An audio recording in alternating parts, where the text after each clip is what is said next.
मैं कहना चाहूँगी कि भाजपा को केवल जो रीजनल पार्टीज हैं उसमें परिवारवाद नजर आ रहा है। भाजपा को अपना परिवारवाद नजर नहीं आता है, तब उनकी आंखों में पट्टी लग जाती है। और अगर क्षेत्र के लोग चाहते हैं कि उनका सांसद कैसा हो, लोग वोट करते हैं, डेमोक्रेसी है ये, तो जिसको लोग चुनते हैं वही सांसद बनता है, मेरा मानना है। तो इसमें कोई गलत बात नहीं है। लगातार सीटें जो चेंज हो रही हैं उसको लेकर भी बीजेपी आरोप लगा रही है कि समाजवादी पार्टी अभी तक कंफ्यूज है।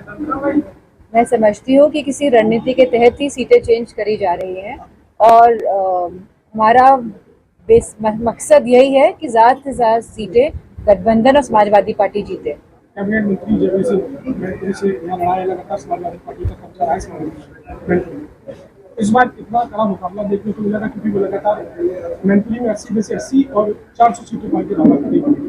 ये अच्छी बात है, क्योंकि भाजपा का कोई ना कोई कैंडिडेट तो आना ही था और अगर जयवीर सिंह जी आए हैं तो ये अच्छी बात है। लेकिन समाजवादी पार्टी पहले से ही चुनाव की पूरी तैयारी कर चुकी है और हम मजबूती के साथ चुनाव लड़ रहे हैं। बीजेपी कह रही है कि हम लोग नारी शक्ति की बात कर रहे हैं, तो वही इंडिया अलायंस के कुछ नेता है जो महिलाओं को लेकर के गलत बात कर रहे हैं। आप भी एक महिला है, मैं समझती हूँ बीजेपी के नेताओं को याद करना चाहिए कि उत्तर प्रदेश में जो अपराध की घटनाएं हुई हैं, चाहे वो उन्नाव का इंसिडेंस हो, चाहे वो हाथरस का इंसिडेंस हो, और रोज एनसीआरबी के आंकड़े जो आ रहे हैं वो बता रहे हैं कि 50% उत्तर प्रदेश में महिलाओं के साथ जघन्य अपराध में बढ़ोतरी हुई है, लगातार इंक्रीज कर रहा है। India is not a safe country for women, ऐसे बाहर पूरे अंतर्राष्ट्रीय मीडिया इस बात को बोल रही है।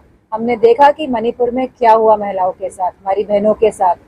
तो इन सब बातों को हमें देखना चाहिए कि देश में अब आखिरकार देश किस दिशा में जा रहा है, जहां महिलाएं सुरक्षित नहीं है।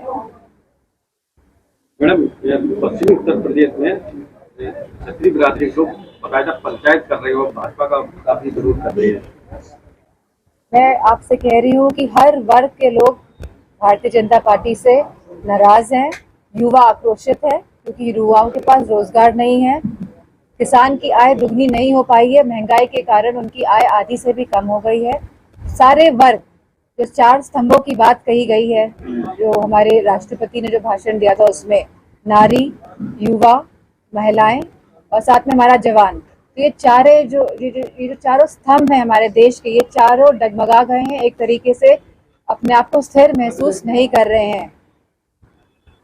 मीसा भारती ने कहा है कि अगर इंडिया गठबंधन की सरकार बनती है तो पीएम मोदी समेत तमाम जो बीजेपी के नेता हैं उनको जेल भेजा जाएगा। मैं समझती हूँ कि अगर हमारी इंडिया गठबंधन की सरकार बनती है तो लोग ज़्यादा से ज़्यादा सुविधाएं कैसे पहुँचा सके, बेहतर शिक्षा कैसे कर सके, युवाओं को रोजगार और नौकरियां कैसे दे सके, इस पे विचार किया जाएगा। केजरीवाल अंदर है और अंदर से दिल्ली की सरकार चला रहे हैं। हमने लगातार देखा है कि जो चीफ मिनिस्टर्स हैं, जो मजबूत चीफ मिनिस्टर्स हैं, जो अच्छा शासन कर रहे हैं और लोगों की सीधे सहायता कर रहे हैं, ऐसे चीफ मिनिस्टर्स को कहीं ना कहीं भारतीय जनता पार्टी ने जेल में डालने का काम किया है और सीबीआई और ईडी के माध्यम से लगातार लोगों को प्रताड़ित किया जा रहा है। इनके शासन में खाली इसी एंगल पे काम किया जा रहा है, लेकिन जनता से रिलेटेड जितनी भी प्रॉब्लम्स हैं, जितनी भी उनको असुविधा इस समय महसूस हो रही है, उसके बारे में सरकार बिल्कुल सोच नहीं रही है। राष्ट्रीय अध्यक्ष की सीट पे प्रचार के लिए कब आएंगे? क्या नामांकन में आपके साथ होंगे? अभी इस बारे में कोई ऐसी बातचीत नहीं हुई है, जब अगर होंगे तो पता चल जाएगा। कल घोषणा पत्र जारी हुआ है समाजवादी पार्टी का, उसमें कई चीजें ऐसी रखी हैं, इसमें युवाओं का भी ख्याल रखा मैं गया है। समझती जब उत्तर प्रदेश में 5 साल की सरकार थी तो इतने काम समाजवादी पार्टी ने कराए कि उन्हीं कामों को आज 7 साल और हो गए, ये भारतीय जनता पार्टी के लोग आगे बढ़ा रहे हैं। कोई भी एक नया काम नहीं लेके आए हैं। जहां हमारे एक्सप्रेसवे में हवाई जहाज उतर रहे हैं, वही अंतर्राष्ट्रीय स्तर स्टेडियम में मैचेस हो रहे हैं लखनऊ में। और जो इनका बनाया हुआ जो एक्सप्रेसवे था, बुंदेलखंड एक्सप्रेसवे, आप अगर उसमें हवाई जहाज उतार के दिखा दे तो हम मान जाएंगे। अगले दिन कहा है कि जेबीसी को जो यहाँ भेजा है वो भरने के लिए भेजा है।